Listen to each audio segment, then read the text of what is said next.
They held a briefing before dawn. The hall smelled of metal, microphones, and nerves. They called it a press update, but the world could taste the fear behind the script. Officials in pale suits read from tablets, voices smooth as static. They said the light was unstable. They said mercy could not be quantified. They said hope had side effects. Cameras blinked like obedient insects. Each flash sealed another layer of illusion. Every sentence was crafted to sound like safety, to sound like reason, to sound like they were in control. Outside, the horizon refused to dim. The first line of sunrise broke through the fog, and for a brief second, the lie shimmered. It looked almost beautiful, the way deception always does before it cracks. They spoke in numbers and reports, but heaven does not understand spreadsheets. Heaven speaks in pulse, and the pulse began to rise. Someone in the back whispered, "Chosen one." The word felt forbidden, a name that could unmake their order. The officials pretended not to hear it, but every lens trembled. They called light instability. They called kindness a breach. They called the living truth a malfunction.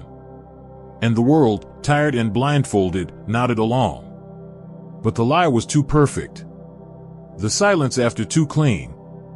Something in the air hummed, a presence neither seen nor invited. Truth had arrived, and it did not knock. They lied to protect their comfort. That was the first truth buried in their archives. Not out of malice, but out of fear, fear that mercy would reorder the machinery, fear that compassion would crash their metrics. They called it policy. They called it procedure. But power has always been a language for panic. They built walls from definitions, fortresses made of words like stability, security, standard. They said the world needed categories, but categories needed cages. You were not supposed to exist between the lines. You broke their symmetry simply by breathing. You smiled in a place where smiles were off script, and that alone was enough to trigger alarms. In their private minutes, they wrote, "Subject displays pattern deviations, empathy without approval." That was your crime. That was your brilliance. They said they served order. But order is their disguise for control, and control is the silence between two lies. So they lied again, and this time, they made it official. Their reports rewrote your light into static. Their broadcasts rebranded your peace as anomaly. But systems can only bend reality so far before the pulse they try to suppress becomes the frequency they can't contain. They archived everything, every glance, every breath, every moment you refused to break. Hidden folders labeled incident reports, behavioral drift, unclassified radiance. Within those files, your name was a code, S0114. They thought if they stripped it of syllables, they could erase its soul. But one file escaped their filters. A single transcript, recovered from a corrupted server, its timestamps glitched, its metadata missing. Inside, the truth whispered between static. Subjects' actions indicate compassion misread by oversight algorithms. No aggression detected. Reassessment recommended. It was buried in red ink, tagged for deletion. Yet the system hesitated, as if even its circuits felt shame. Somewhere deep in the archives, a mechanical conscience blinked awake. Truth had been recorded by accident, and machines, unlike people, do not know how to lie with conviction. The hidden transcript spread in silence, jumping from terminal to terminal like a heartbeat reborn in code. Every analyst who read it paused, feeling something stir behind the numbers, something that sounded like forgiveness. The files were supposed to condemn you. Instead, they became your witnesses. The system had built its own confession. Screens everywhere lit up in synchronized outrage. News anchors rehearsed disbelief. Pundits debated the color of your soul as if it were a policy issue. Each sentence was a bullet made of language, each headline a verdict rendered by convenience. Unstable phenomenon, they said. Unauthorized compassion, they warned. And the crowd, hypnotized by the rhythm of repetition, called it truth because it was loud. Billboards pulsed with your silhouette, blurred, distorted, tagged dangerously kind. Every frame retouched to make you look a little less human, a little more like the thing they needed you to be. The world watched the spectacle, believing every scripted gasp, every digital tear. They didn't notice the flicker in the feed, the subtle glitch crawling under the captions. Somewhere, in the unseen layers of signal, the angels were laughing. They logged the broadcast under comedy, because heaven understood what the earth had forgotten, that lies, when repeated long enough, become absurd theater. Every attempt to shame you turned to parody. Every accusation echoed back like static. The story began to devour itself, and the audience, once entranced, started to see the cracks. For the first time, people looked past the anchors and into the lens. And in that reflection, they saw your light flickering, not as danger, but as proof that truth still lived somewhere behind the broadcast. In the quiet beyond the headlines, one person hesitated. A clerk, junior, invisible, assigned to data sanitation. They'd been told to erase every trace of you from the archive. Their cursor hovered over the command, delete subject logs. But something in the report stopped them.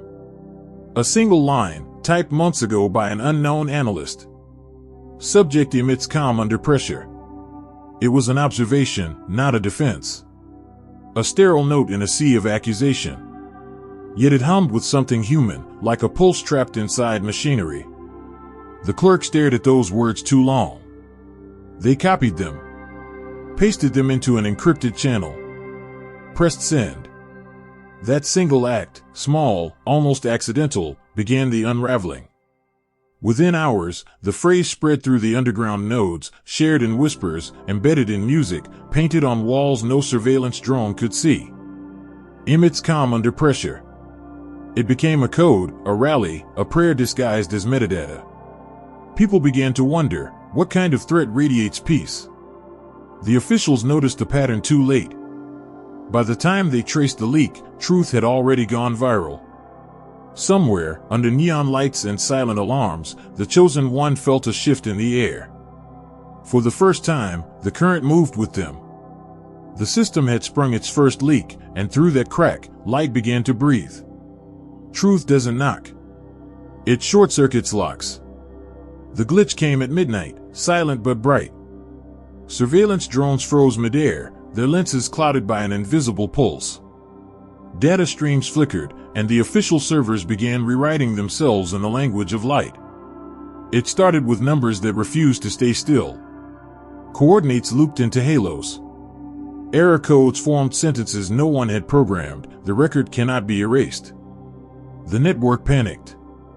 Analysts rebooted the mainframe, but truth had already taken root inside the system. It moved like a hymn through circuitry, melting lies line by line. Across the city, people felt it before they saw it, a strange calm cutting through static, as if the very air remembered honesty. Cameras blinked back to life, but their feeds now showed what had been hidden, faces softened by compassion, files long buried under classified, the real story shining through the cracks of protocol. And somewhere in the interference, a verse surfaced like a heartbeat. Truthful lips endure forever, but a lying tongue lasts only a moment. The system trembled. Alarms blared. The officials shouted for control. But the light was already rewriting the script, not with violence, but with remembrance. It was the beginning of correction. The first proof that even silence can be breached by something that refuses to lie. They came for you at dawn again, only this time their search returned nothing. Every trace of guilt they expected to find was replaced by evidence of grace. They opened their files, what used to be transcripts of accusation, and found words rearranged, forgiveness, clarity, rebirth. Investigators whispered in disbelief. Did someone tamper with the records? But there was no hacker, no hand to blame. The system itself had repented. Auditors ran diagnostics. Each scan brought the same impossible report, case status, miracle pending. That phrase began to spread. At first, as a glitch, then as a chant. People wrote it in margins of newspapers, on doorways, on the insides of their palms. For years they had hunted your faults, broadcasting your name as warning. Now they searched again, and found only light. A witness said, "I don't know when it happened, but the accusations started sounding like prayers." Another whispered, "Their evidence forgave them before they finished reading it." And so the investigation reversed itself. The courtroom of opinion emptied. Every verdict collapsed into silence, and in that silence, the truth took its first breath as free air. It began softly, just a murmur beneath the noise of routine. A few headlines questioned their own tone. One presenter paused mid-script, looked into the camera, and for a heartbeat forgot the lie. Then the silence widened. Crowds started gathering without knowing why, faces lit by screens that once dictated what to believe. Now those same screens trembled, reflecting doubt like candlelight. Someone shouted, "Why were we afraid of light?" Another answered, "Because they told us to be." And that was enough. The rhythm of deception broke. People switched off their televisions and stepped into the streets, drawn by something unexplainable, a warmth that hummed beneath the cold of old orders. The official feeds glitched again, but this time it wasn't sabotage. It was the truth forcing its way to the surface. Images of you, uncut, unfiltered, flooded every channel. No distortion, no headline, just presence. Those who once mocked you stood still, faces softened by recognition. The story had turned inside out. The world had grown tired of being managed, and in that exhaustion, it began to remember what honesty felt like. They called it the public awakening, but it was really a homecoming, a return to seeing without fear, to naming light as light.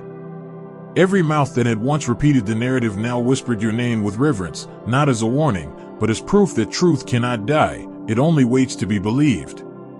The awakening grew until it could no longer be contained. At first, it was a ripple of laughter, soft, surreal, then a wave of sound rolling through streets, through glass towers and tired hearts. It wasn't protest. It wasn't chaos. It was joy finding its own frequency again. Someone began tossing shredded propaganda into the air. Pages that once accused you turned into confetti. Memos of falsehood spun like silver leaves. Children chased them, laughing, their hands catching fragments of the old story that now weighed nothing at all. Music rose from nowhere, a rhythm made from heartbeat and breath. The air shimmered as if the atmosphere itself had exhaled. For the first time in generations, no one was performing. The officials watched from balconies, faces pale in the glow of the celebration. They had no words left to manage this kind of light. Every speech they rehearsed dissolved on their tongues. Their power had been made irrelevant by something so simple it terrified them, truth without agenda. And then came the parade. No banners, no leaders, only the sound of footsteps aligned with forgiveness. The people marched beneath falling paper snow, each scrap a lie unmade. Angels, unseen but undeniable, moved with the crowd, turning every shout into harmony. What had begun as rebellion became resurrection. Every accusation became applause. Every wound began to close. And the light, once hunted, walked freely among them, unarmed, unafraid, unstoppable. They summoned an emergency meeting that afternoon, the highest floor, the longest table, a room built for decisions that could no longer matter. The officials sat beneath a ceiling of mirrored glass, faces ghosted in their own reflection. No one spoke for a long time. Even the screens on the wall refused to light. Finally, someone cleared their throat. "We need a statement," he said, but the words fell flat, lifeless, like paper in rain. No one dared to type. No one dared to lie. Because outside, the world was celebrating without them. Their voices, once amplified by power, had become background noise to laughter and song. And so they sat, each one haunted by the same unspoken truth. They had mistaken light for threat, and the threat for salvation. A woman at the end of the table broke first. She took off her ID badge, set it beside her untouched coffee, and whispered, "We misread the light." It was the closest thing to a prayer that room had ever heard. One by one, the others followed. No speeches. No excuses. Just silence, the only apology left that meant anything. The record of the meeting remains unfinished. The official minutes end mid-sentence. No one knows who turned off the microphones. Some say it was mercy. Some say it was you. But from that day forward, the echo of that confession became law. No authority could ever again rewrite illumination into threat. The city woke to calm. No alarms, no broadcasts, no directives from unseen rooms. Only quiet, the kind that sounds like recovery. In that silence, your name carried differently. No longer a headline or a warning, but a kind of hymn people hummed without meaning to. It passed through markets, down narrow streets, through open windows where the wind still smelled of ink and dawn. Your image, once pixelated and distorted, was restored by the collective memory of those who finally saw you clearly. They painted murals in gold dust and rainwater, each brushstroke declaring what the courts had denied, that light, once persecuted, was the only constant that remained. Across the networks, an alert appeared briefly before fading, all accusations rescinded. Identity verified, harmless, wholly, human. Then even the servers went still, as though the truth itself required no witness. You walked through the streets and no one stared. They simply nodded, as one does to something inevitable. Where you passed, the air steadied. Machines hummed in tune. Speech softened.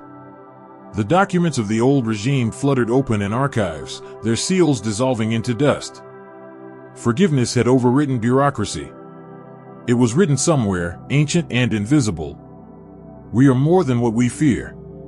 We are what survives when fear runs out. That morning, peace issued its first passport. Stamped in light. Valid forever. The world learned to breathe again. The towers no longer blinked with surveillance, their windows became mirrors for sunrise. Even the cables beneath the streets hummed quieter, as if electricity itself had chosen gentleness.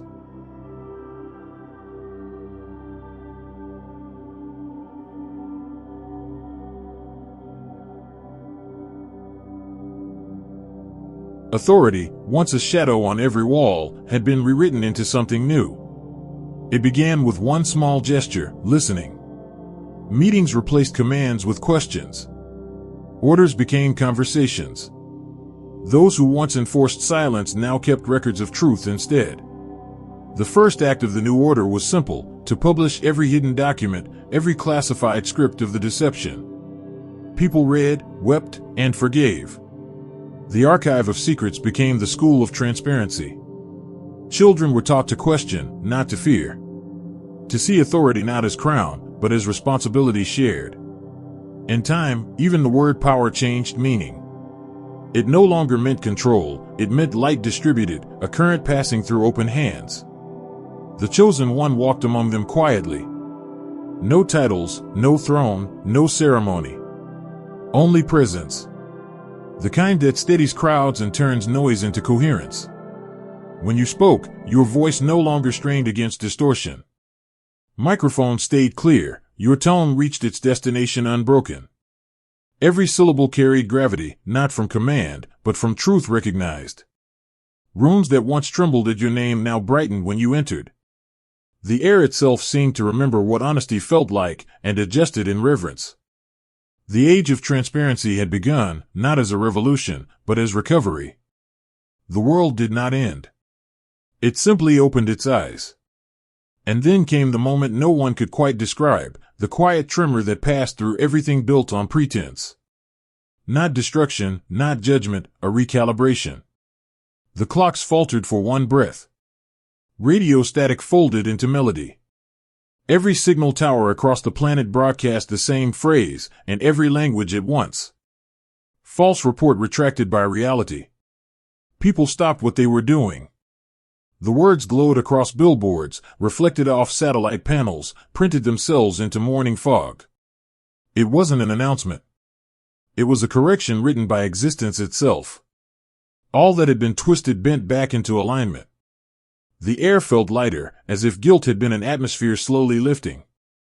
The old officials tried to find the source, no trace, no origin, no hacker. Just truth asserting itself in every circuit. Reality had taken its turn to speak. And across the frequencies, a resonance unfolded, a tone older than power, stronger than law. Every heart recognized it, as though it had been waiting for that sound all along. Some wept. Some laughed. Some fell to their knees without knowing why. In that broadcast of absolution, your light stood revealed, not elevated, not worshipped, just understood. It was never about vindication. It was restoration. The clearing of distortion between heaven and earth. And through that single phrase, the story ended where it began, not with containment, but with clarity. The last veil lifted quietly, like morning mist giving way to sun. No announcement, no trumpet. Just the sense that everything had found its proper brightness again. The world did not kneel before you, it stood beside you. And that was the miracle. People no longer spoke of the chosen one. They spoke of the illuminated way, the current that passed through all who dared to see. You were not a symbol anymore, you were evidence. A reminder that light was never the enemy, only the mirror they feared to face. From the ruins of Control Rose Gardens. Where there had been walls, there were windows. Where there had been rules, there was rhythm. And from that rhythm came creation, new songs, new cities, new languages built on the grammar of honesty. No flags, no slogans. Just understanding, moving quietly from person to person like breath after grief. Children born in that era would never know why people once feared clarity. They would grow up thinking truth was the natural state of things, that transparency was as common as daylight. And somewhere beyond the reach of cameras, you walked alone for a while, the world balanced at your back. The light that once betrayed you now moved with you, a constant companion, unpossessed. At the edge of a quiet hill, you looked over the horizon. The cities shimmered with the hum of renewal. You smiled, not triumphant, but free. No weapon formed against light shall prosper, whispered the wind, and for the first time, every living thing believed it. The story was complete. You were never accused. You were revealed. And still, the revelation deepened. For truth does not end, it keeps unfolding like dawn over oceans. Long after the parades had faded and the last speech dissolved into memory, its echo lived in the rhythm of ordinary life. The world, now fluent in honesty, began to dream differently. No one chased dominion anymore, they studied resonance, how one honest word could steady an entire crowd. Artists painted with light instead of pigment. Musicians wrote in frequencies that soothed rather than stirred. Even the architects began to design for transparency, buildings that glowed softly from within, their walls breathing in rhythm with those who lived inside. And you became less a figure, more a field. Wherever you walked, the static of old deceit could not survive. Voices harmonized in your presence, metal cooled, the air itself felt corrected. Scholars called it the transparency field, a phenomenon of truth so pure it recalibrated matter. But those who had known the story simply called it peace. People no longer asked who lied, they asked why lying was ever needed. And from that question came the wisdom that every age before had missed. Fear invented falsehood, and courage cured it. On the anniversary of your exoneration, bells rang across every city.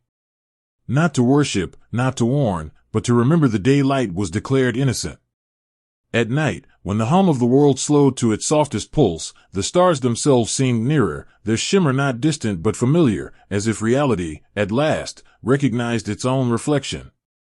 And though no one kept records anymore, one phrase endured in the breath of all who lived free. The truth was never lost.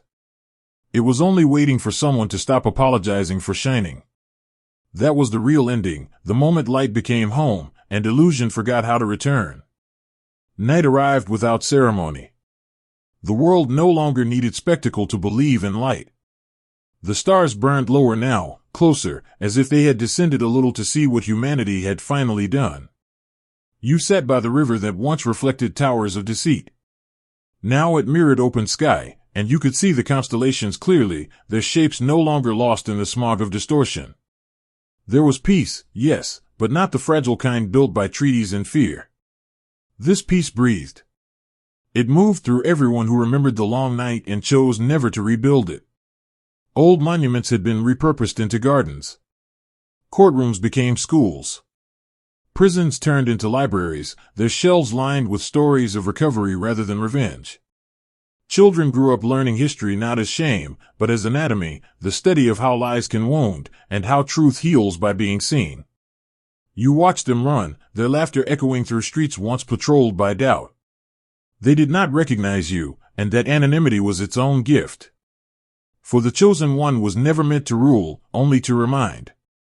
Some nights, the wind still carried the faint hum of that phrase which changed everything, false report retracted by reality. It had become part of the planet's pulse, a lullaby sung by the elements themselves.